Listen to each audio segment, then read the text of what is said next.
अस्सलामु अलैकुम वरहमतुल्लाहि वबरकातुहू। मोहतरम सामईन, आज के टॉपिक में नमाज के अंदर जलसे की अदायगी कैसी होनी चाहिए, उसका शरई हुक्म क्या है, उससे मुताल्लिक़ थोड़ी सी तफसील ज़िक्र की जाती है। सबसे पहली बात यह है, जलसे का मतलब ये है दो सजदों के दरमियान इत्मीनान से बैठ जाना जलसा कहलाता है।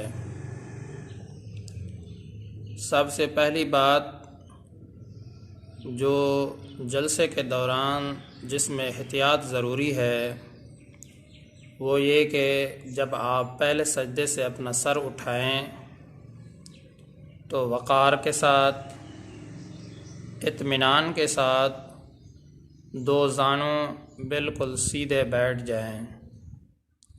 उसके बाद फिर दूसरा सजदा करें।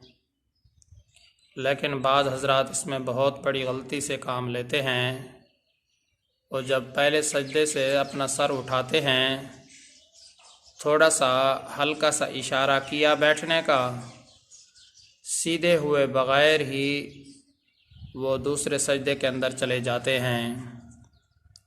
तो याद रखना चाहिए, जब सजदे से आप सर उठाते हैं, सीधे दो ज़ानों पुरवक़ार तरीके से आप सीधे होकर नहीं बैठते हैं, तो इस तरीके से आपको गुनाह भी होता है, नमाज के अंदर वाजिब छूट जाता है और अक्सर लोग ये जानबूझकर ही वाजिब को छोड़ देते हैं, जिससे नमाज का लौटाना ही वाजिब हो जाता है। जलसे के दौरान कितना देर इंसान को बैठना चाहिए, तो कम अज़ कम जलसे के दौरान आप इतना देर तो बैठें कि इत्मीनान के साथ सुबहान अल्लाह कहा जा सके। कम अज़ कम जलसे के दौरान आप इतना बैठें कि इत्मीनान के साथ एक मरतबा सुबहान अल्लाह कहा जा सके। जब आप दूसरे सजदे में जाएं तो सबसे पहले आप ज़मीन पर अपने हाथों को रखें, उसके बाद नाक को, उसके बाद पाशानी को।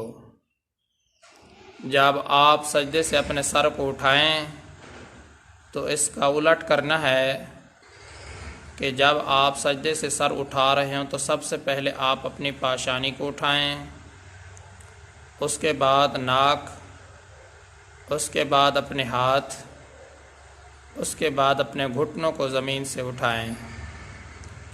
तो यूँ आपका सजदा मुकम्मल होगा। इसी तरीके से जब आपके दोनों सजदे मुकम्मल हो जाएं, उसके बाद आप जब दूसरी रकात के लिए खड़े हो जाएं तो उस वक़्त बाज़ लोग ज़मीन से सहारा लेते हैं। याद रखना चाहिए, अगर आपको कोई मजबूरी है, आपका अगर जिस्म भारी है, तब आप ज़मीन से सहारा ले सकते हैं, या इसी तरह अगर आप बीमार हैं तब भी आप ज़मीन से सहारा लेकर उठ सकते हैं, या आप बूढ़े इंसान हैं कि कमज़ोरी बढ़ चुकी है, तब भी बुढ़ापे की वजह से भी आप ज़मीन का सहारा लेकर फिर अगर उठना चाहें तो आपके लिए गुंजाइश है।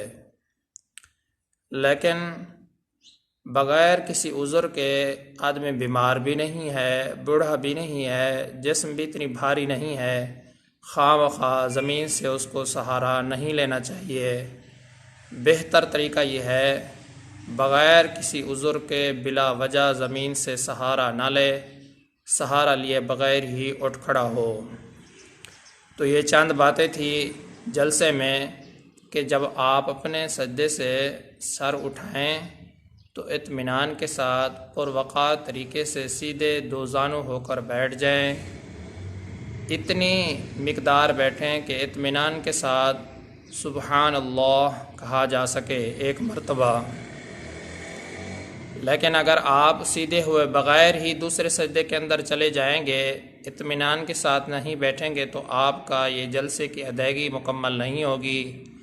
जिसकी वजह से आपकी नमाज अधूरी रह जाएगी, नमाज को लौटाना वाजिब हो जाएगा। जब आप दूसरे सजदे के अंदर जाएं, सबसे पहले ज़मीन पर अपने हाथों को रखें, उसके बाद अपने नाक को, फिर पाशानी को, फिर जब अपने सजदे से उठाना चाहें, यानी जब आप अपने सजदे से उठेंगे तो उस वक़्त फिर जो है ना आप उलट करेंगे। सबसे पहले जो है ना आप अपनी पाशानी को ज़मीन से उठाएंगे, उसके बाद अपने नाक को, फिर अपने हाथों को, फिर अपने घुटनों को, और इसी तरह सहारा लेकर नहीं उठना चाहिए। फ़कत मैंने बताया है कि अगर आप बीमार हैं या आप बूढ़े इंसान हैं या आपका जिस्म भारी है, तब तो आप ज़मीन के साथ सहारा ले सकते हैं, लेकिन बग़ैर किसी वजह के जो है ना आप ज़मीन से सहारा ना लें। उम्मीद करता हूँ आपको ये चंद बातें जो जलसे का एक मसनून तरीक़ा है आपको समझ में आ गई होंगी। मैं आप सब की दुआओं का तलबगार हूँ। मोहम्मद सनाउल्लाह फ़ारूक।